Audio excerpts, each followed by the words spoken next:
you know where I'm coming from, and then from there I'll just tell you about, you know, what you're looking at and why it's such a big deal. So as Gino said, I'm from upstate New York as well, and where I come from is a very depressed area. Growing up, my mom took care of people with disabilities, and my dad was a truck driver, and he told me and my three brothers, whatever you do, don't become truck drivers, and all four of us became truck drivers. So I guess you do what you know, and that's exactly what happened with all of us. But I would be driving down the highway, and I'd say to myself, this is not what I was put on this planet to do. My dream was to become a firefighter, and it became a reality in 1996. And when I took that job, I took a $20,000 per year pay cut from being a truck driver to being a firefighter. It still sounds backwards to me, but that's the way it is. So to make up the difference, I started doing contracting work with the other guys at the firehouse.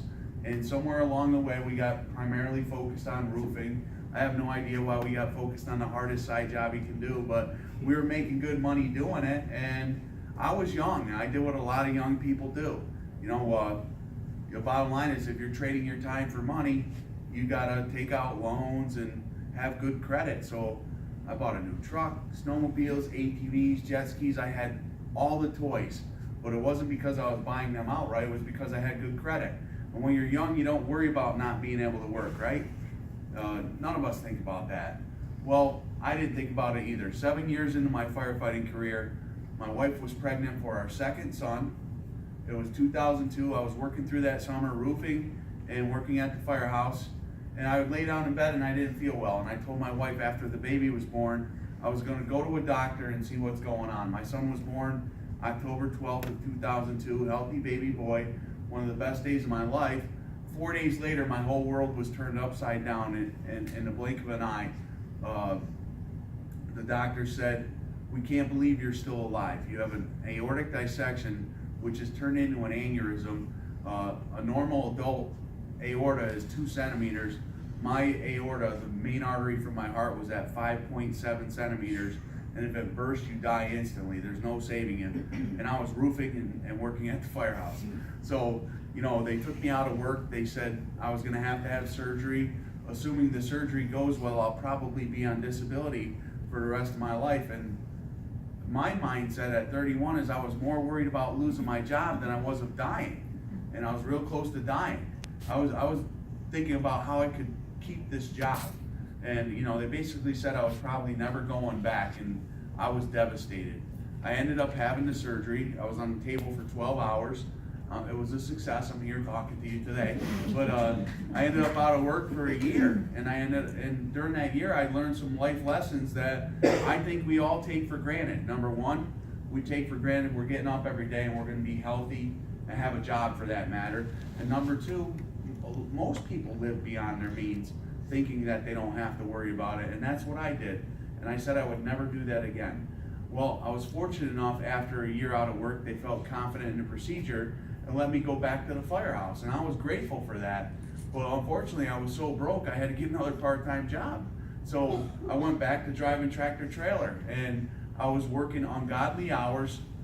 Should have been happy to be alive, but I never saw my kids, I never saw my wife, and I wasn't getting out of debt. I was basically maintaining my bills is what I was doing. And 3 years go by, the summer of '06, I was dumb enough to hop on a roof again. My buddy called me up and asked me to help him on a roof job.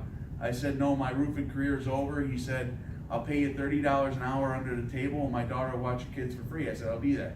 And bad decision. I was on the roof an hour. I fell off head first, 10 feet. I broke this wrist very badly, and I joke I would have broke my neck if I had one, but I didn't. You know, I didn't have to worry about that. So I was out of work again for another 4 months, ended up deeper in debt. My wife actually wanted to kill me. And I get back to the firehouse, I go back to truck driving, and I was like a hamster in a cage, spinning the wheel. I was working hard. You know, I wasn't struggling because of lack of effort, put it that way. And I did that for another 3 years. And then January of '09, we had a snowstorm in upstate New York, and my buddies got off shift and we were going snowmobiling. It sounded like a good idea, so I went. And it was a bad decision. I ended up hitting a tree at over 50 miles an hour and almost killed myself again.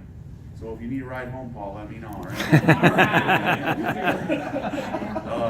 I was out of work for the third time, and I got a phone call from my union president, at the fire department. He said he was at a union meeting in Albany, New York, and there were some firefighters talking about this energy company. Do you want to go see what's going on? I went to a presentation just like this one at a restaurant, sat through the whole thing.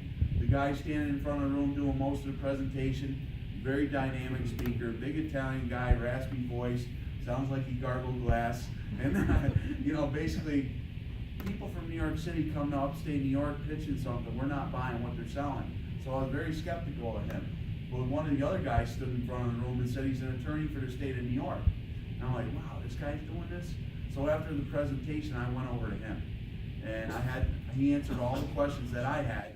And he said, listen, my associates and I spent 3 weeks researching this company before I put my name on it. There's no holes in it. If you like what you see, you should get going right away. And I'll be honest with you, in the back of my mind, I'm thinking, this guy just told me where he works, so if he's lying, I'm going to go find him. And I went home. On the way home, my union president, his name is Rich. I said, Rich, what do you think about this? He goes, this is one of those pyramid things. Only people at the top make money. I said, well, listen, you invited me. I said, I'm pretty sure I'm going to do this. I have to talk to my wife, but why don't you just get started and I'll get started under you? He goes, no, I'm not doing it. I said, all right. So I go home. I talk to my wife. She hears that it costs back then $429, and she crushed me like a bug. She said, no way, you're not doing it. And she knows you got to spend money to make money, but we had no money. So she said, no way. I went to bed that night. I could not sleep. My mind was spinning, thinking, this just made so much sense to me. Everybody we know uses electricity. We can't live without it. And it just made sense to me. It was a no-brainer. And I decided to get started without my wife knowing. And I joked that my first why or my first goal in Ambit Energy was to make my investment back before my wife got her credit card statement. And I did it. That was very motivating. I actually made $700 my first 2 weeks in the business. And just like Gino and Anita, I went out. I was excited about this. I believed in it. I had the good fortune of meeting the owners of the company right out of the gate. But before I get into that, I don't want to get ahead of myself. I want to point out something. My friend Rich, my friend Rich said no. That was a big decision for him. I ended up signing up under the guy that invited him, and I didn't even know that guy. And I was brand new. I started calling that guy every day. What about this? What about this? What about this? He said, lose my number. I've never talked to that guy again. Yeah, he makes over $100,000 a year in residual income because my team, because of the team that I've built. So my friend Rich is not going to be rich because of Ambit. So don't be rich, get rich, all right? But anyways, I continue to go out and share this with people. My team started to grow. And from day one, I decided that it wasn't my decision to make for anybody else whether or not they would do this. It was my job to get this information in front of as many people as I could, because I know this for a fact today. Only one person ever invited me to look at Ambit Energy, and if I didn't see it, I would have been bankrupt. So think about that. When you look at an opportunity like this, don't just think about yourself. There's people praying for a way out right now, and we have something. We're not trying to sell this idea to anybody. It really does work, but don't make a decision for somebody because you think they don't want to spend the money or they don't have time. You don't know what's going on behind closed doors, so don't make that decision for somebody. And because I felt that way while working full-time at the firehouse, yes, I became the 39th millionaire in this company. My wife and I did, and it changed our lives dramatically. She retired at 41 years old, and she didn't have to work anymore. And I retired at 45, the youngest guy to ever retire from our fire department. And we have a New York State deferred compensation plan, which is similar to a 401k. This is in lieu of our pension. We have a pension through the state as well. And for years, I only put a little bit of money in there because I couldn't afford it. And then when I started making money in Ambit, I upped it to the max, which at the time was $17,500. The deferred comp guy comes into the firehouse one day to get the new guys on board, and we're sitting around the kitchen table, and I said, what's the most you can put into this thing? He goes, your max is $17,500. Actually, they're going to raise it to $18,000 or $18,500, whatever it is, next year, so you'll be able to up it. I go, that's it. He goes, well, if you're in your final 3 years, you could match 100%. That would be nice, wouldn't it? I go, well, that's what I want to do. He goes, yeah, right. And the guys at the firehouse go, no, he's serious. And I did. That's what I did. I was the first person in New York State under the age of 50 to ever do that. They didn't even know what to do. They had to figure it out. So, you know, but I'm sharing that with you because, you know, I'm very grateful for all of this, but I didn't know this was going to happen. Gino and Anita didn't know this was going to happen. We just believed in the company and started sharing it with people, and our income started to grow. So, you know, I want to talk about the timing of this opportunity. Let me ask you something.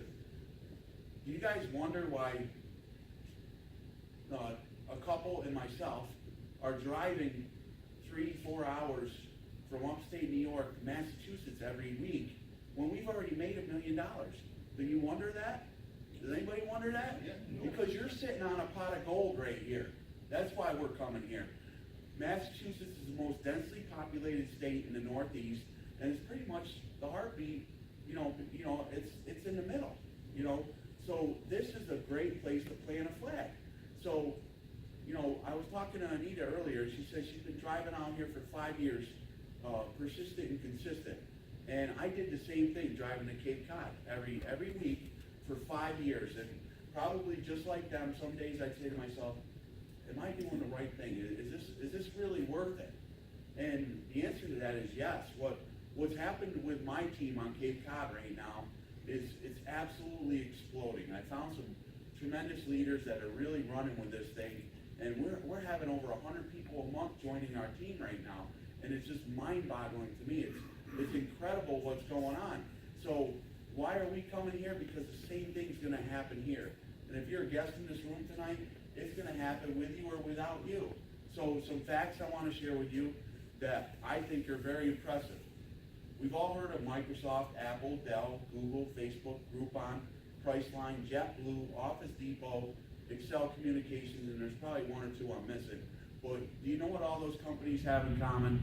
They're the companies in American business history that have hit $1 billion with a B, $1 billion in 10 years or less. All right? That's a big deal.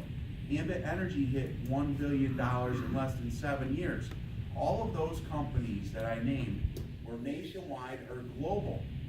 Ambit was only in parts of 9 states. So Ambit doesn't stake this claim, but I do. We are the fastest growing company in American business history. Yes, Google and Facebook did it, or Groupon and Facebook did it in 2 years. But all of those companies were nationwide or global. We're only in parts of 9 states. It's been a slow expansion over 11 and a half years in the 16 states. The District of Columbia, we're partnered with Sunrun for solar. Just real quick explanation how that works. You sit down with somebody and they say they're interested in solar energy. Great. We have our website that we pay $24.95 for. You enter some information, literally takes 5 minutes. You submit it, and you're done. We're not selling solar, we're referring it. Sunrun will call up that customer, set an appointment, go qualify them financially, go qualify their home, and if they become a solar customer, I get a $500 commission and a residual income on that account for 20 years for just referring somebody. That's great, right? Well, they've added more states for solar. New Hampshire, Rhode Island. If anybody wants to help me with this, I'm not good with this, but Pennsylvania, yep. In DC, yeah, all right. And we're already in New Jersey, California, New York, and Massachusetts. And Connecticut, yes. So the bottom, and Rhode Island's in there too, yeah. So the bottom line is the solar's expanding more. They're adding large commercial. When we all started, it was residential only. It wasn't even small commercial, it was residential only. So now we do small commercial, and now they're starting to add large commercial, hospitals and big factories. Right now you can sign up large commercial in Texas, Illinois, Pennsylvania, and New Jersey, with more states coming there too. And then, in the spring of 2017, they made a huge announcement. I never saw it coming. My eyeballs opened even wider when they said, we're going into Japan. The country of Japan. They opened the whole country except for Okinawa. What that means is they more than doubled the footprint of our market size in a single day. What took 11 years in the United States to expand into, they opened a whole country in one day, and the market size is bigger than what we have in the United States.